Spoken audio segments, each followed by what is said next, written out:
and Keiko fans, Aliee here, and today I'm going to be talking to you about my 10 favorite Pokemon. Now, I say 10 favorite Pokemon because I couldn't really put all these Pokemon into an order upon which ones that I like the least out of the top 10 and which ones that I like the best. The only one that's really in a coveted spot is going to be the choice that you're going to see at number 1, and if you know me well enough, it's really not going to come as much as a surprise. Couple things to note that this is just my personal opinion. So if you don't see your favorite Pokemon on here, or if you see one of your most hated Pokemon on here, just keep in mind that this is just my own opinion, and you're welcome to have yours as well.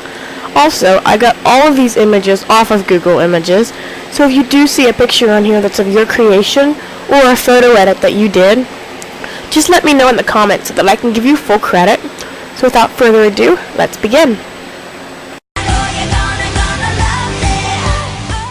Starting off our list, we have Meowth. I always liked Meowth long before I even played the Pokemon games, mainly due to his fun and quirky personality shown in the anime. And he was the only Pokemon that could talk, which was really cool. After I managed to get my hands on a copy of Fire Red, when I caught a Meowth, I loved it. It was the cutest little thing in the world. And then, once it learned Payday, I loved it even more. Payday is one of the best Pokemon attacks in the world, and I really wish they would bring it back. Also, Meowth is the first cat-like Pokemon that we see in the game, and the show as well. So, good for you, Meowth, for breaking the barrier of being the first cat Pokemon. The next Pokemon we have on our list is Absol. Now, I've never actually watched any of the anime with Absol in the episode. However, I have used Absol in an extensive part of my battling in Ruby version. Funny story about Absol, when I first beat in Ruby version, I had no idea about Regirock, Regi-Ice, Latios, or Latias. So after I caught Groudon, I thought that was it. I didn't think there were any more legendary Pokemon. I had spent hours trying to find an Absol, so when I finally found one, I wanted to make sure that I got it. So I went ahead and used my Master Ball on it. A lot of you are probably cringing now to hear that I would use a Master Ball on such a common Pokemon, but it was worth it. It was a strong Dark type, and it's just cool to look at. I ended up raising it to be a contest Pokemon and won several ribbons with it. So it's a great Pokemon, and it's definitely in my list for a good reason. Blaziken remains the only firefighting Pokemon that I like. When I originally started my Fire and Ruby version, I actually started out with a Mudkip, which worked out great. I ended up beating the Elite Four with it for the first time, so it turned out to be a really great Pokemon. However, I will have to always value Blaziken a little bit more over Mudkip, just because I love Fire-type Pokemon. The attack Overheat, which it can learn, won me Elite Four battles more than once, and just look how cool it looks. It's also one of the first Pokemon that we see that has humanoid qualities with the way that its body's shaped and the way that it has hands, without looking creepy like other humanoid Pokemon that we've seen in the past. So, Blaziken's definitely one of my favorite Pokemon, and this also includes Combustion and Torchic as well. Yep, you guessed it, another cat Pokemon. For those of you who don't know Skitty is the cat Pokemon that's in the Hoenn region, which would be the 3rd generation. I spent hours trying to catch a Skitty in Rustboro City. Now, the thing about trying to catch a Skitty is that you only have about a 5% chance of running into one in the wild.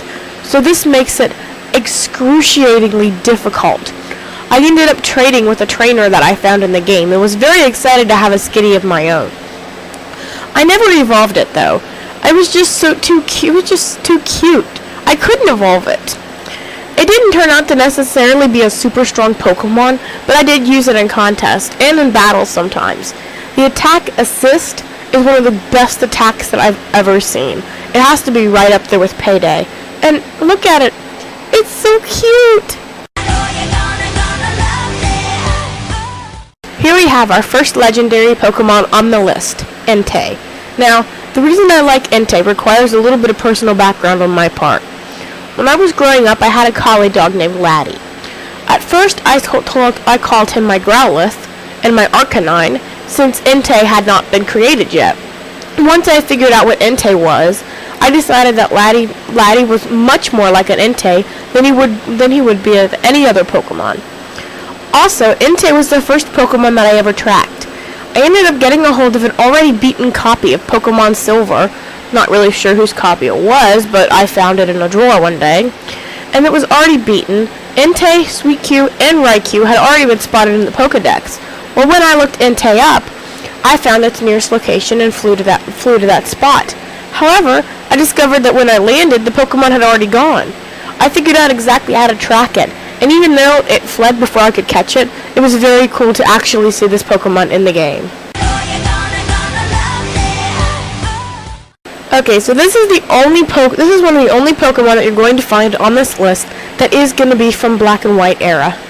Now, I think its name's pronounced Cofiguras, but I'm probably wrong, because like I've mentioned before, I don't really watch the anime anymore.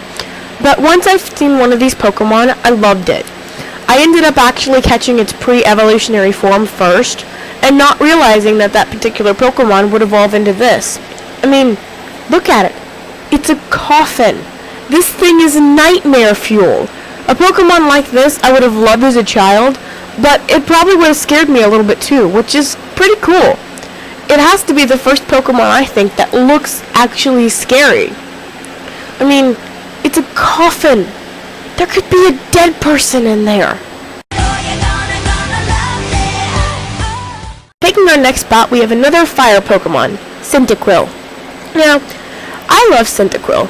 It is just so cute.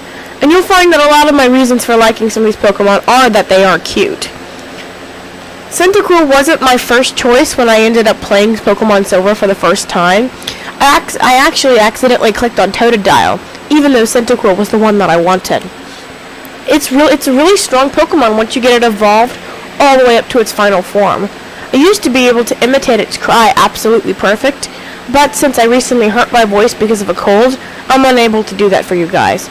So my Pokemon impressions will just have to be another video. I hear a lot of people hate on Jigglypuff, and it kind of makes me mad when that happens, because if it wasn't for Jigglypuff, I wouldn't even know what Pokemon is right now. The reason for that is when I was growing up, I loved to sing. I still love to sing today. And because Jigglypuff was a singing Pokemon, I adored it. I thought it was awesome that a Pokemon is singing.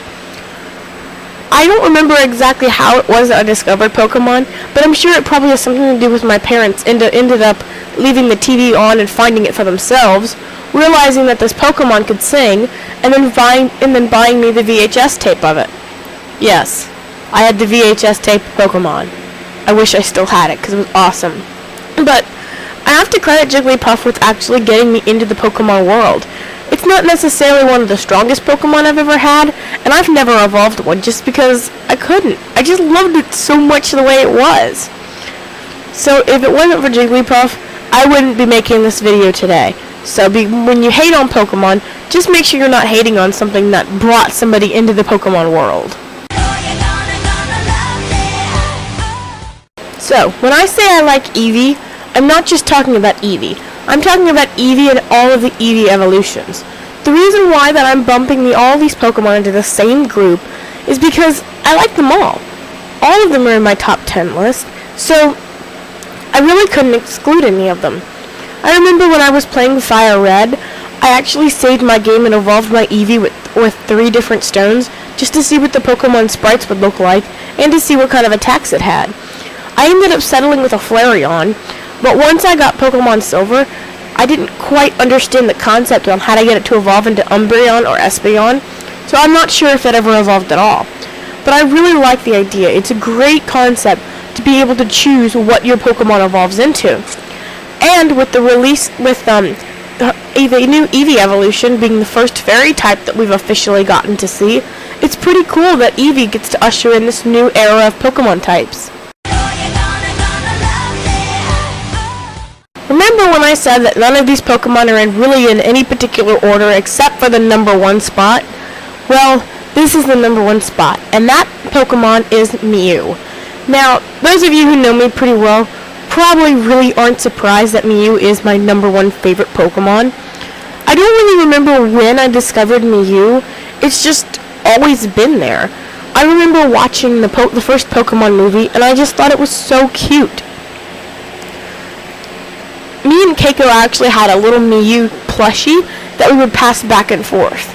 Due to the passage of time, it's been long lost, but it was so cute, and it was one of our most prized possessions. Both of us adore the Pokemon Mew, so I'm sure when she makes her top 10 list that you'll probably see Mew make an appearance there as well. I've never actually gotten to catch a Mew due to the fact that the only way to get it without cheating is through a Nintendo event, and I've never ever gotten to go to one of those because I've never lived anywhere where a Nintendo event would take place. So unfortunately, I've never gotten to own my own Mew, but I was very excited when I figured out that Mew was the final thing you took a picture of in Pokemon Snap. I took the greatest picture in the world. It was only its tail, and Professor Oak hated it, but hey, it's still the tail of Mew. And the tail of Mew is still a pretty good tail.